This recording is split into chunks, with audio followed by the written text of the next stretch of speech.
Welcome to the HMG Executive Leadership Spotlight. Here's our host, Hunter Muller. Hello, and welcome to HMG Strategy's Global Leadership Institute. I'm Hunter Muller, founder and CEO of HMG Strategy. I'm here with Kevin Gowen.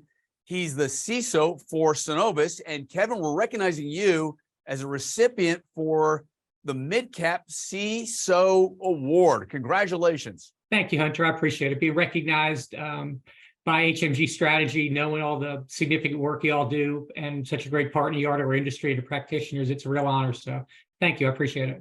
Awesome. Hey, Kevin, leadership matters more than ever. Coming out of the pandemic, what have you learned about leadership? Where are you now and where are you going? Yeah, boy, that's such a hot topic. And, as I was reflecting on that, one of the things I kept asking my team members during the pandemic was what's working for you and what's not. Because I felt like we were all learning along the way. We grabbed everybody one day and said, time to go home. We'll see you soon. Soon turned out to be 3 years, or in some cases indefinitely, right? So really being focused on what's effective. How do you manage people? How do you communicate? How do you maintain a connection when everyone's in 2D on a screen? Was a really interesting thing. And what I think that's done, at least for me as a leader, it's made me more effective because I'm having to be multidimensional. I can't count on filling a room with people and talking to them. I have to think about formal stand-up things, more informal group things, one-on-one talks, and being very targeted and specific in that, and having to work harder at it. Because I think the other thing that we all run the risk of is that you get a little disconnected from folks and you start talking at them instead of talking with them, and you can't maintain the quality and depth of relationship. Because the big fear I always have is that our folks will be working at home and team members will start feeling like a contractor. This is just the place that sends them, deposits a paycheck every few weeks, as opposed to feeling the connection to us and our culture and what we do and what's important. So I think it takes an extra effort for leaders to figure out how to do that genuinely for themselves, and then to really be relentless at it. Culture matters more than ever, Kevin. How would you characterize your leadership style in building culture? So much of it, I think, goes back to communication. I really focus on being candid and transparent with team members. And I think that's important. People know when you're telling them the truth and when you're genuine and when you're not. And I think even if the message is one that they're not going to like, if people know that you're being candid and you're telling what you can tell them, I think that gains you the benefit of the doubt, if you will.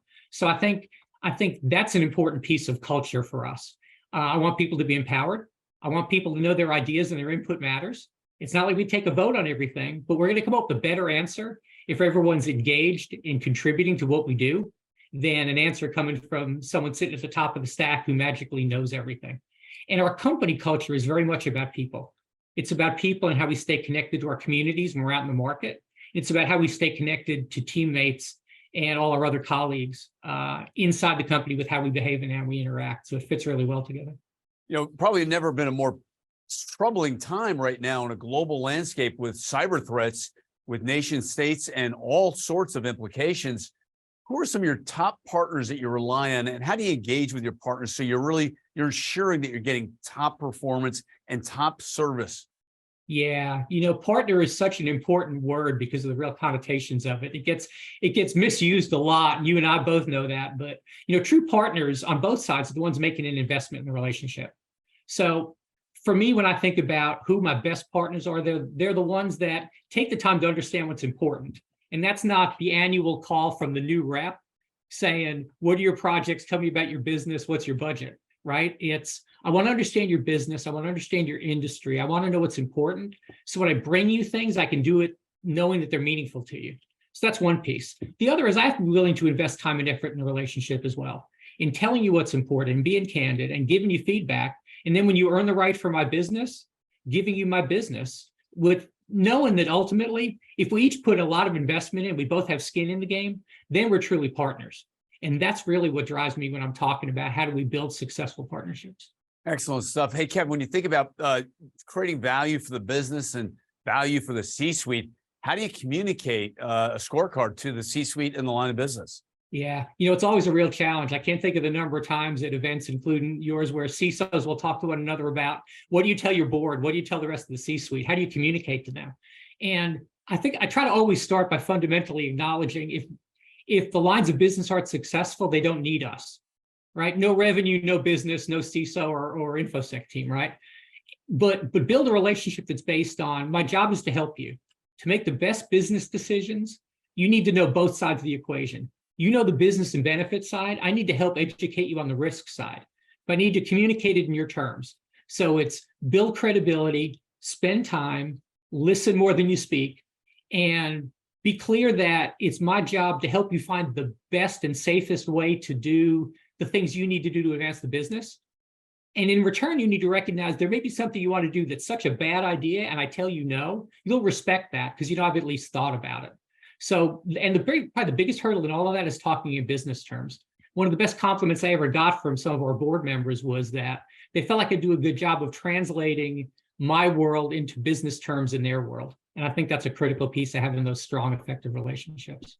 You know, Kevin, we've just been through an interesting time with a banking crisis that rolled across the country, started in Silicon Valley.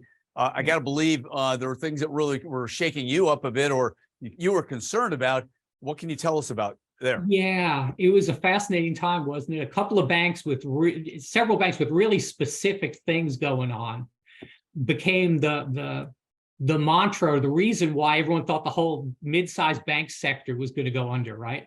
And the reality is so different from that. So there was a little bit of just how do you sort out the message from people when they say, God, is everybody's bank going to shut down and what's going to happen to the financial system? And the reality is there were anomalies. Now they create challenges for everybody. Certainly we're seeing it. It impacts on people's stock prices. It shakes up your teammates a little bit. They're like, are we going to be okay? What's going on? And I think it says a lot. We've had my entire team together for a meeting recently, and our CEO in the middle of all of this was on our agenda to come speak to us. And he spent nearly an hour talking and taking questions from the team just to reassure people and to be fact-based. Here's what's going on. Here's what's not going on. And that sent a huge message, one about our culture and the importance of people, but the other about being transparent and candid and just sharing with people. Here's reality. Here's what's kind of just fear-mongering that's going on and how to sort out between the two. Great stuff, Kevin. You know, the classic consulting line is, what keeps you up at night? Yeah. You know, the thing I always tell people, Hunter, when that comes up is, I don't lie awake at night worrying about a nation state attack. Because if that's going to happen, by God, they've got time, they've got resources, they've got funding, they can be relentless, right? It's hard for me to control that. What I do worry about is the things that are already in my environment that I should know about. A risk I have that I had every opportunity to see and didn't do something about. A behavior that's going on that I should have seen, we should have done something about. A risk we knew we had, we didn't act on. An implementation we didn't finish. Those are the things I worry about because those are the ones you'll always kick yourself about. I should have been able to prevent that from happening, and I just flat missed it. And those are the things that worry me, that those things might be there, and I just haven't spotted them yet. Hey, Kevin, 27 plus years at Synovus. What's the magic pixie dust there? What is it about the mission and the vision that you love? Yeah, you know, I left, I started my career at IBM, and I left IBM to go to work for Synovus because of people. I really felt it's really good people. I love the business model. I love the connection to the communities we're in. And I felt like I could make a difference. And I've had the opportunity in those 27 years to work in technology and to run third-party risk and procurement, and now the CISO for the last 8.5 years. And that's always been the case. The importance of the company culture and how we interact with our customers and our communities, how we value our employees, our team members.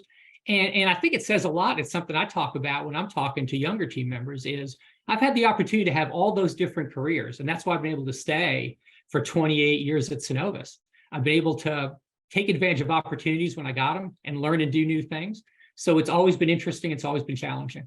Hey, Kevin, congratulations on being an HMG 2023 Global Leadership Institute Midcap CISO of the Year recipient. Thank you. Hunter, thank you. It's been great being with you. For more information, please visit hmgstrategy.com and keep up to date by following us on our social media platforms. Thank you.